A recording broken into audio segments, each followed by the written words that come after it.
Revolutionary Marxist party എന്ന ആർഎംപിയുടെ സ്ഥാപക നേതാവ് ടി.പി. ചന്ദ്രശേഖരനെ കൊലപ്പെടുത്തിയ കേസിൽ പ്രതികൾക്ക് വധശിക്ഷയില്ല.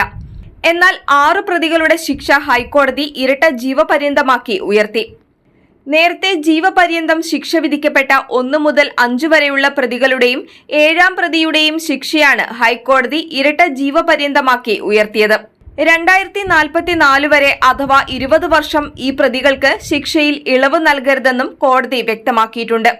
കൊലപാതക ഗൂഢാലോചനയിൽ കുറ്റക്കാരാണെന്ന് ഹൈക്കോടതി പുതുതായി കണ്ടെത്തിയ 10ാം പ്രതി CPM മുൻ ഒഞ്ചിയം ഏരിയ കമ്മിറ്റി അംഗം കെ കൃഷ്ണൻ, 12ാം പ്രതി കുന്നോത്തുപറമ്പ് മുൻ ലോക്കൽ കമ്മിറ്റി അംഗം ജ്യോതി ബാബു എന്നിവരെ ജീവപര്യന്തം തടവിനും കോടതി ശിക്ഷിച്ചു.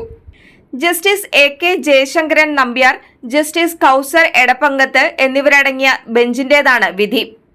കേസിൽ പ്രതികൾക്കുള്ള പിഴയും കോടതി ഉയർത്തിയിട്ടുണ്ട്.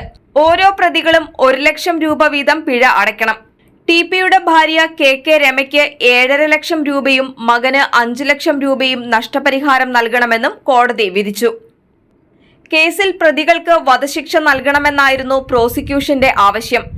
ടി.പി വധക്കേസിൽ 12 പ്രതികൾ കുറ്റക്കാരാണെന്ന് കണ്ടെത്തി വിചാരണ കോടതി വിധിച്ച ശിക്ഷ ഫെബ്രുവരി 19 ഹൈക്കോടതി ശരിവച്ചിരുന്നു. കേസിലെ 1 മുതൽ 7 വരെയുള്ള പ്രതികളായ MC Anoop, Manoj Kumar, NK Sunilkumar, TK Rajeesh, MK Muhammad Shafi, S Sijith, K Shinoj, ഗൂഢാലോചനയിൽ ശിക്ഷ അനുഭവിക്കുന്ന 8ാം പ്രതി KC രാമചന്ദ്രൻ, 11ാം പ്രതി മനോജൻ, 18ാം പ്രതി PV റഫീഖ്, KK കൃഷ്ണൻ, ജ്യോതി ബാബു എന്നീ 12 പ്രതികളുടെ ശിക്ഷയാണ് ഹൈക്കോടതി വിധിച്ചത്. 1 മുതൽ 5 വരെയുള്ള പ്രതികൾ, 7ാം പ്രതി എന്നിവർക്ക് കൊലപാതക ഗൂഢാലോചന കൂടി ഹൈക്കോടതി കണ്ടെത്തിയിരുന്നു.